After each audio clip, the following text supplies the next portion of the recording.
O termo preconceito sempre vem com uma carga negativa porque é um julgamento depreciativo e discriminatório sem fundamentação. O preconceito linguístico não foge a essa regra. Está ligado às condições sociais, étnicas e aspectos regionais dos indivíduos. Mesa de debates. Oferecimento Unimed Juiz de Fora. Baixe o aplicativo. Seu plano em suas mãos.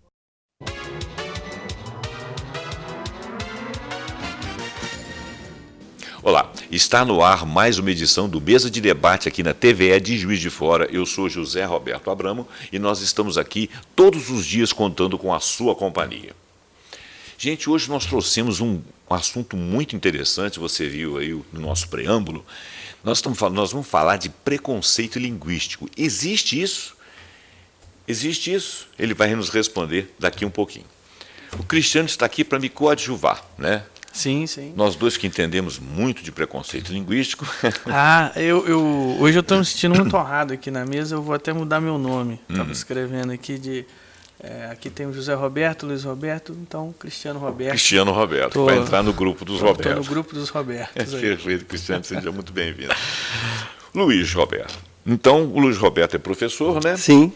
A sua área é português e... Língua portuguesa, redação, gramática. Redação, gramática, você precisa dos préstimos dele.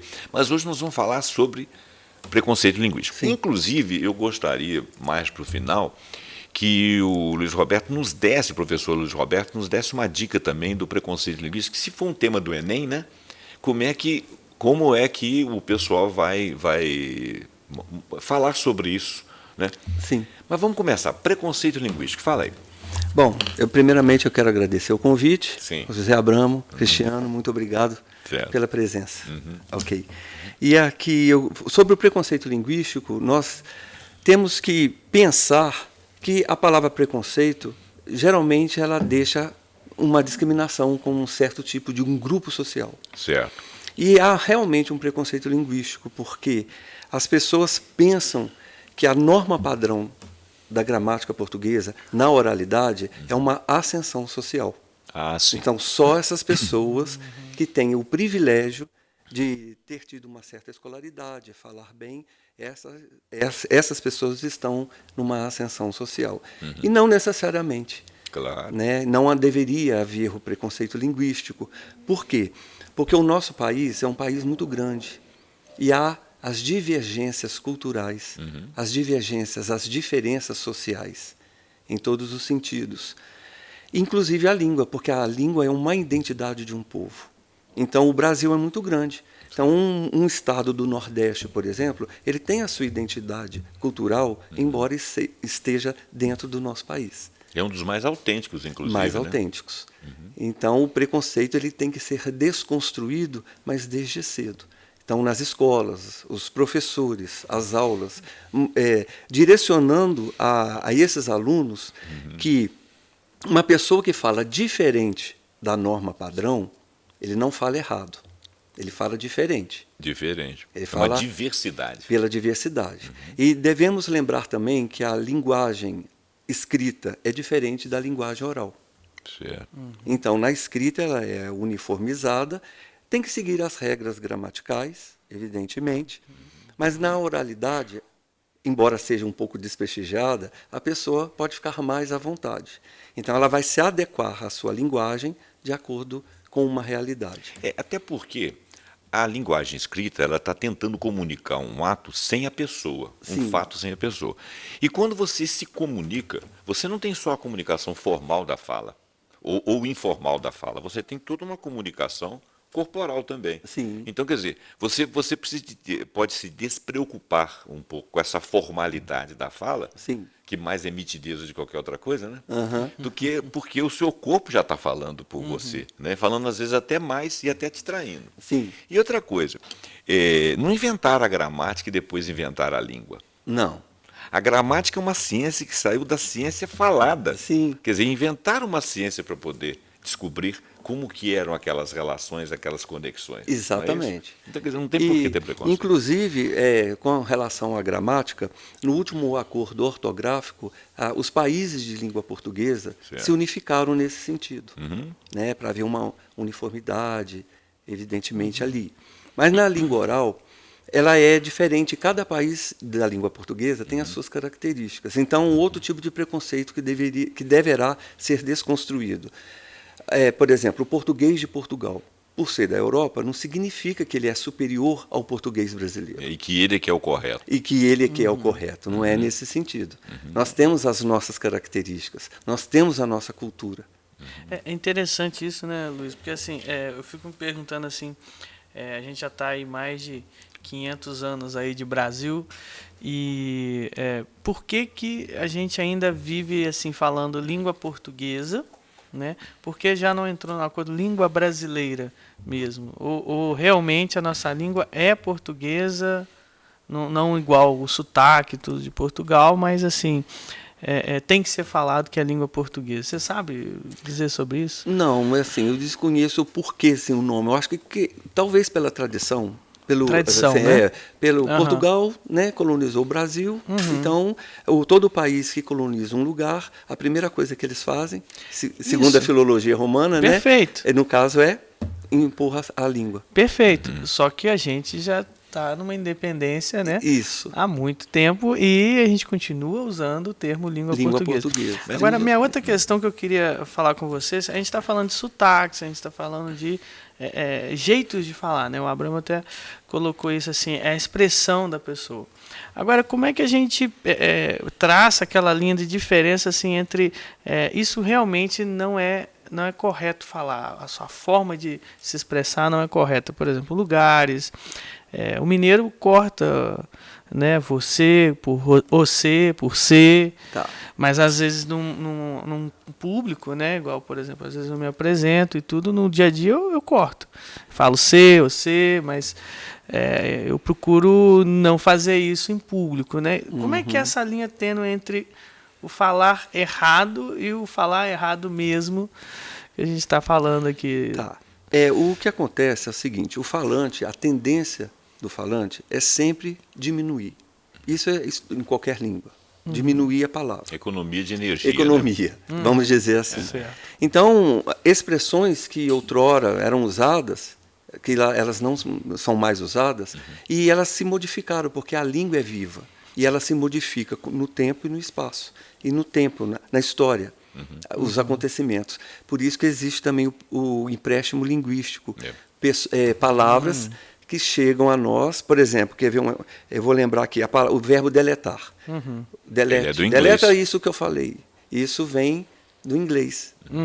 Então, aportuguesou, vamos dizer assim, e entrou dentro do dicionário da língua. Então, esses fenômenos acontecem. Igual antigamente, vós um ser, van ser, vós me ser, que hoje está você. E simplesmente a gente fala, você está bem? Você está bem? Sim. Mas você não escreve se, você escreve você. Você. Inclusive, isso é uma dica interessante, que por causa da tecnologia, celular, WhatsApp, a tendência em escrever... A gente escreve VC. VC, né? Em diminuir para que a mensagem chegue mais rápido. Mas a pessoa acostuma tanto que, às vezes, numa prova de Enem, redação ou concurso, escreveu dessa maneira, ela já Isso aí é um complicador. É um complicador. Agora, a questão, desculpa, eu não quero te cortar, não. É só porque eu não quero esquecer de uma coisa. Por exemplo, o Jânio Quadros, perguntaram para ele assim, por que você bebe? Ele virou e falou assim, bebo porque líquido é, se sólido fosse, comeria. Gozador, né? Sim. Não, espertalhão. Por quê? Porque ele não comunicou nada com aquela fala e falou bonito, então ele impressionou. O Rui Barbosa, tem uma história do Rui Barbosa, que o Rui Barbosa tinha uma retórica, né, toda floreada, ele era quase um parnasiano, sei lá se eu estou falando besteira, mas ele era um cara todo retórico. E tinha uma fala muito empolada. E essa fala dele evitou ele ser assaltado uma vez. Um cara entrou na casa dele, ele começou a fazer um discurso todo empolado pro camarada, o cara olhou para a cara dele e falou, esse cara é duro, eu vou embora. Entendeu? Quer dizer, você vê como é que a forma da linguagem impressiona.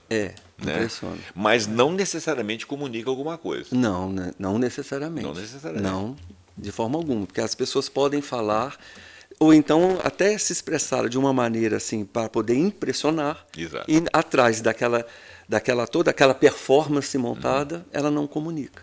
Exato. A comunicação fica bem com uma ranhura aí nesse sentido, se não for bem feito. E às vezes a gente importa estrangeirismos, né?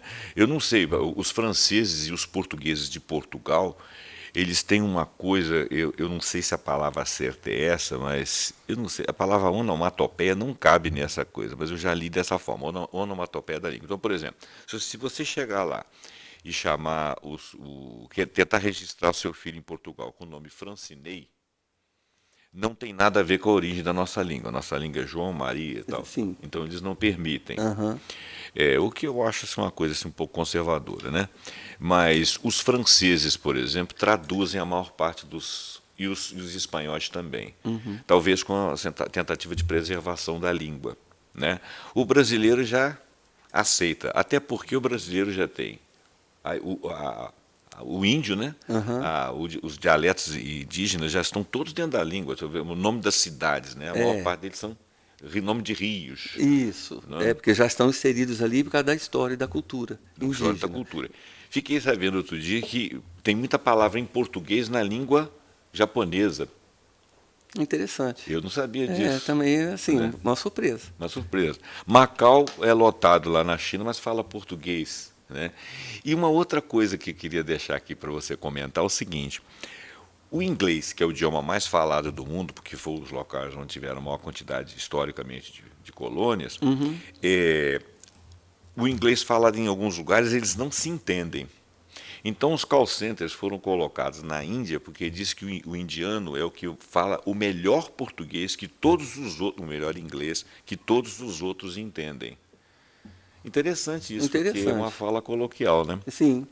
Agora você estava falando sobre a influência da língua do inglês. Eu estou lembrando aqui da influência, assim, o português, porque eu lembrei, já que nós estamos falando de preconceito linguístico, e falamos, por exemplo, o português de Portugal, ele é superior ao português do Brasil? Não, ele é diferente, não é? Nós temos as nossas características. E a língua portuguesa falada no Brasil apresenta uma unidade surpreendente? Não. Apresenta o quê? Apresenta uma unidade surpreendente? Isso é um mito. Mito. Não Total. Eu fiz algumas anotações aqui. Brasileiro não sabe português. Só os portugueses falam bem a língua. O português europeu não é superior ao brasileiro. E não é mesmo. Não é mesmo. Porque nós temos as nossas características. Então, a desconstruir o preconceito linguístico deixa até a população mais à vontade. Claro. Por exemplo, se chega uma determinada pessoa falando nós vai, nós foi, nós temos que entender que ela falou a língua portuguesa. Ela falou de uma forma diferente da norma padrão. E o preconceito está inserido porque, infelizmente, as pessoas pensam o seguinte: a pessoa falou nós vai, nós foi, então era de uma ascensão social menor. Então, e pega esse preconceito e transfere para a pessoa, só porque ela tem essa tendência. Porque ela é de uma região, porque ela é de uma condição social. Ou porque ela é de um outro país. Quer dizer, é puramente preconceito. É puramente preconceito. Agora, por exemplo, nas grandes redes de televisão, existem até fonoaudiólogos que trabalham os repórteres para que eles não... para que se minimize o sotaque de cada região. Vai ficar uma coisa bem unificada. Inclusive, alguns alunos de escola de comunicação, não apenas de Juiz de Fora, andaram reclamando que eles são obrigados, por exemplo, o sotaque sul de Minas, que é muito marcado, Sim. o sotaque do norte de Minas, que é muito tipo baiano, eles pedem para eles minorar e tal. E você acha que isso aí parte de um preconceito? Parte, sim. Eu acredito. De certa forma, eles querem, talvez, impor. Aqui vocês têm que falar dessa maneira. É um preconceito. A intenção deve ser boa, né? Porque você vai falar aqui, você vai falar na Bahia, você vai falar no Sul, você vai falar em qualquer lugar. Mas eu acho que o cara não quer falar daquele jeito. Não quer falar daquele jeito. Porque ele traz com ele toda a vivência da vida. Não pode acontecer uma ruptura dessa forma. Ele tem a identidade dele. A comunicação foi feita? Ela é efetiva. Isso que o Abramo falou é interessante. Eu já viajei por diversas partes de Minas, né? Trabalhei uma época aí na política, né? Assessoria parlamentar. Então eu viajei Minas tem mais de 853 municípios, eu fui em 133 pelo menos, assim. E você vai no norte, o sotaque é mais baiano. Você vai no sul, o sotaque é mais paulista. Aqui em Juiz de Fora a gente tem um jeito um pouco mais carioca. O pessoal até brinca, né? Você é de onde? Eu sou de Juiz de Fora. Juiz de Fora. Né? Mineiro do Breve. E isso tudo mostra o que você está falando, né, Luiz? É justamente essa diversidade, né, que a gente precisa respeitar. É diferente, não é pior ou melhor ou errado. Agora, como é que fica o pessoal, falando então já de Minas, da roça? O negócio falou, nós foi. O pessoal do interior, que tem aquela vidinha simples, dentro daquela cultura, quando eles chegam perto de nós para comunicar alguma coisa, eles têm que ser respeitados, porque eles vêm de uma região que talvez eles não tiveram acesso à escolaridade. Então, aquilo que não se ouve, não se fala. Então, as crianças ali, nós foi, mas eles se comunicam. Eles não são...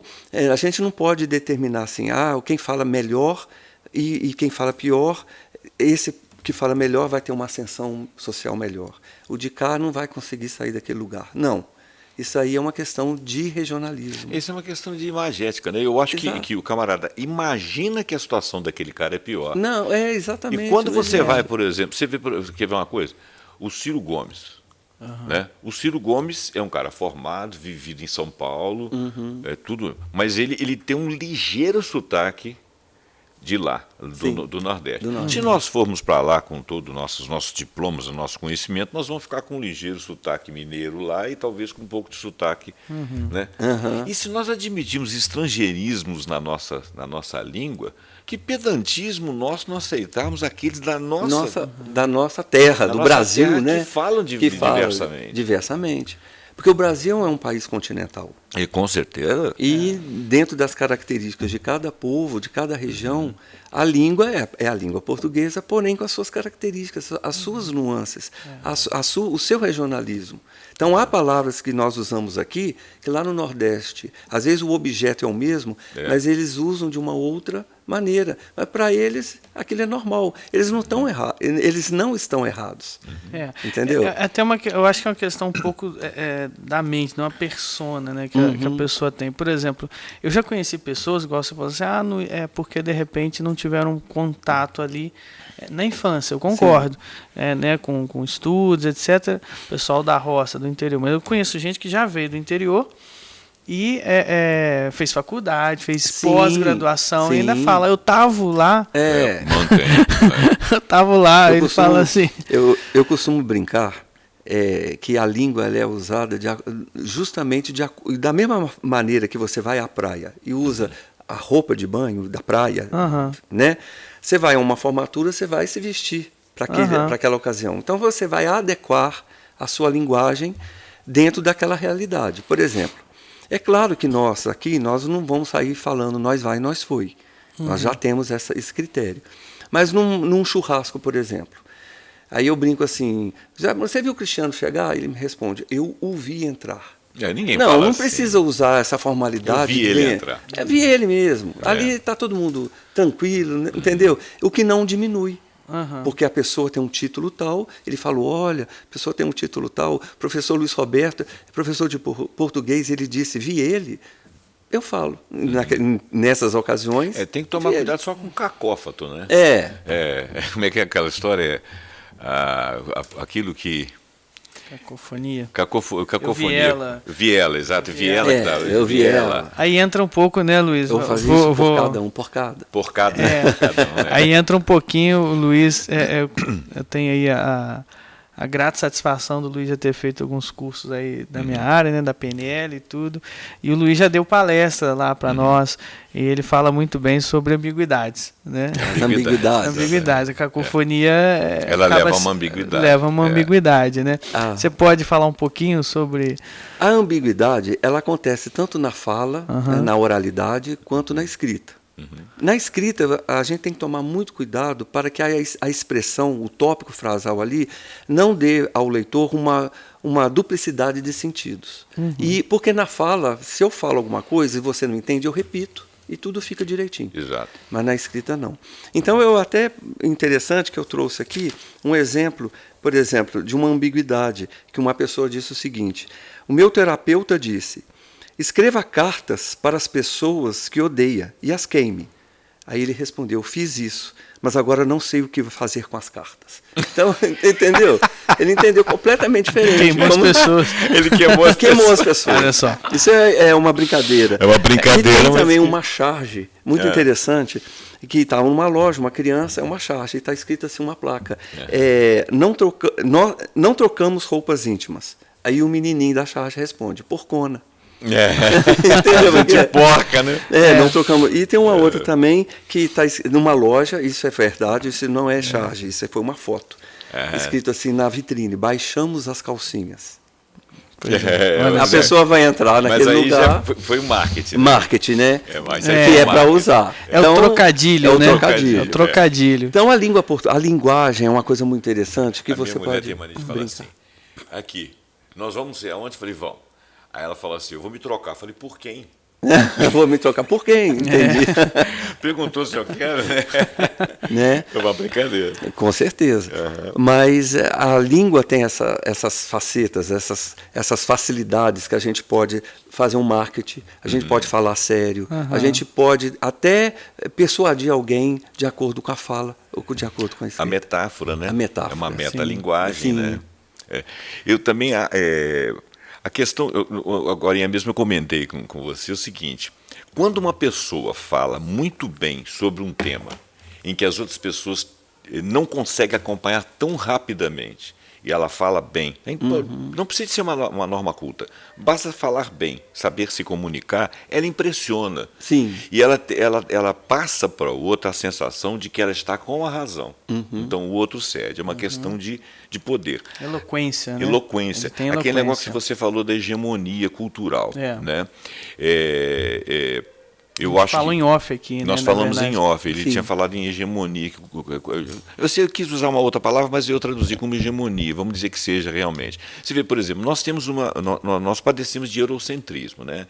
A nossa sociedade olha o tempo todo para a Europa. Né? E a Europa discrimina quem é o primeiro mundo, quem é o segundo mundo, quem é o terceiro mundo, até sem querer. Não necessariamente fazendo uso do seu pedantismo, mas porque a cultura dela é vicejante. Mas ela esquece de ver que existem outras culturas que vicejam. Ah, sim. Né? Esquece mesmo. Você ou vai, faz por exemplo, que esquece. Né? Ou faz que esquece. Você vê a cultura milenar japonesa, a cultura milenar chinesa. Claro. Né? Você via aqui nas Américas os incas das Américas, os astecas que tinham culturas anteriores à Europa. Sim, com né? certeza. Os maias. Né? E que eram culturas anteriores. No entanto, a formação dos impérios ali fez com que eles tivessem essa hegemonia. Acontece a mesma coisa com a questão da língua. Né? Se eu falo bem, se eu estou no sul, então o norte é que fala errado. Né? Não podemos ter esse tipo de pensamento. Não podemos ter porque esse tipo é uma unidade, o Brasil é uma nação muito grande, e dentro do país há suas características. Então, assim, o pessoal do sul fala melhor do que o pessoal do norte, não. Eles podem falar diferente. Né? A comunicação, a oralidade ali pode ser diferente. Claro que na escrita é tudo uniformizado. Claro. Né? Mas eles não escrevem diferente de nós. Na escrita, Não, vamos dizer assim, a escrita oficial. Oficial, da norma padrão. Porque agora nós temos a escrita do mundo digital. Internetês, né? O internetês. Né? Que vai acabar influenciando na nossa forma, na nossa norma de escrita. Por quê? Porque os raciocínios têm que ser mais rápidos, que as mensagens são mais rápidas e as coisas são mais rápidas. Nós vamos nos adaptar. Eu já escrevi TB várias vezes também. Né? TB também. Já escrevi VC, no papel sem querer. Tem um autor também que a gente acompanha bem, que é o Marcos Bagno. Não é? Ele é linguista, né? Porque sempre existe a diferença dos linguistas e dos gramáticos. Os gramáticos, eles defendem a ideia de que para a pessoa escrever bem e falar bem, ela tem que conhecer a gramática pura, assim, de trás para frente, de frente para trás, em todos os sentidos. Certo. O linguista já defende que você não é que você vai jogar a gramática fora, mas tem que respeitar as localidades, o jeito de falar de cada um, né, linguisticamente falando.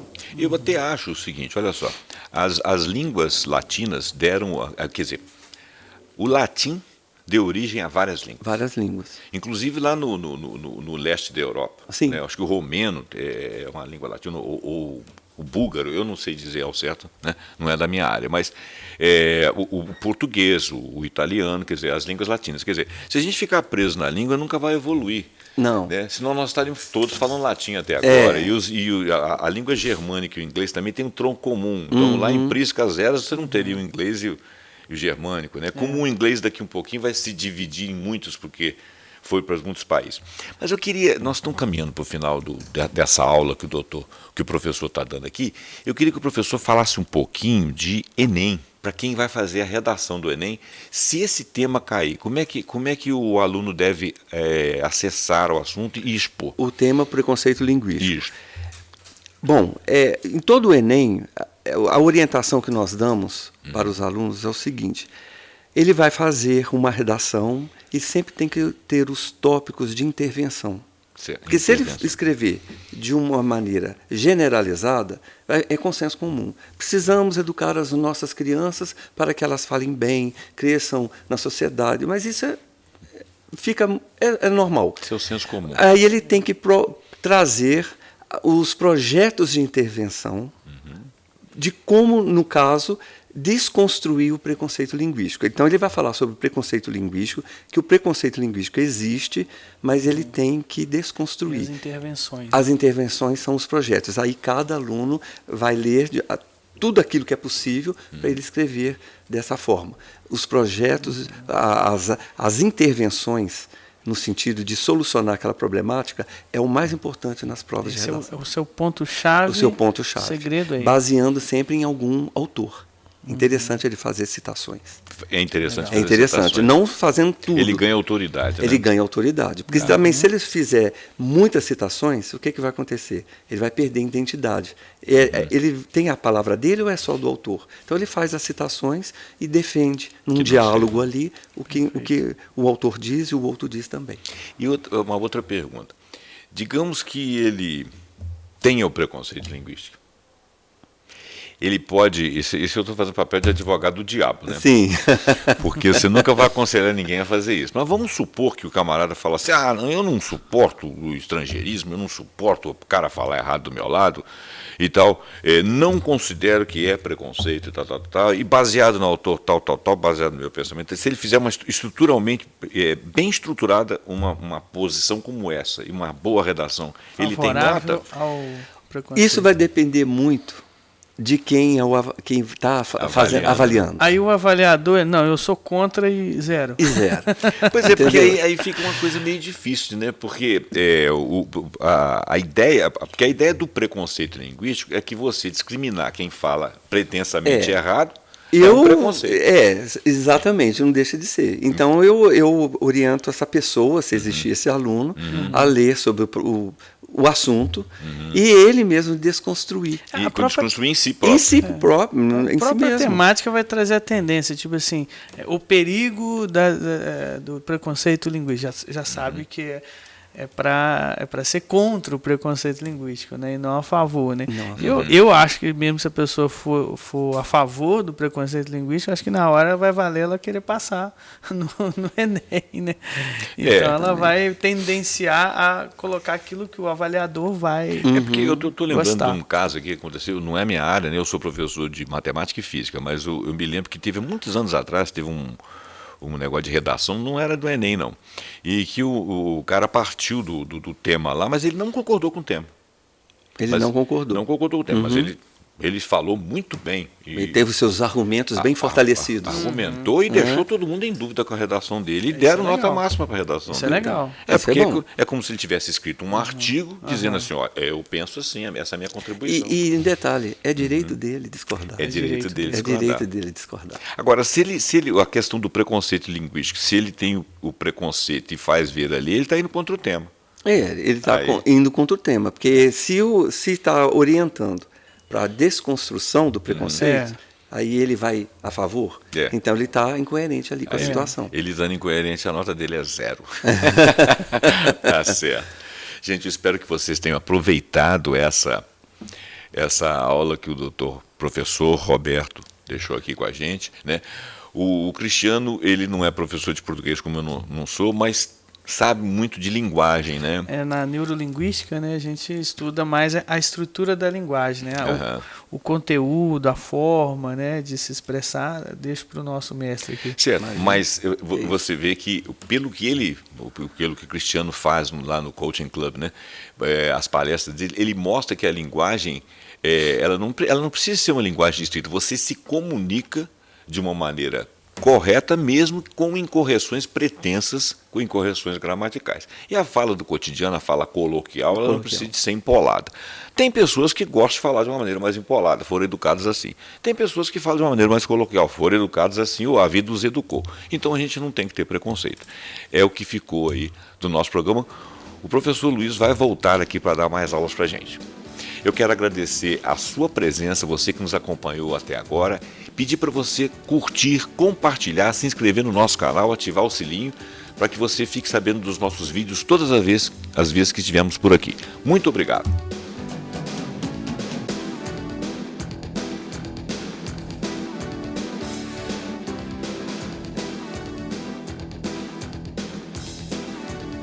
Mesa de debates. Oferecimento Unimed Juiz de Fora. Baixe o aplicativo. Seu plano em suas mãos.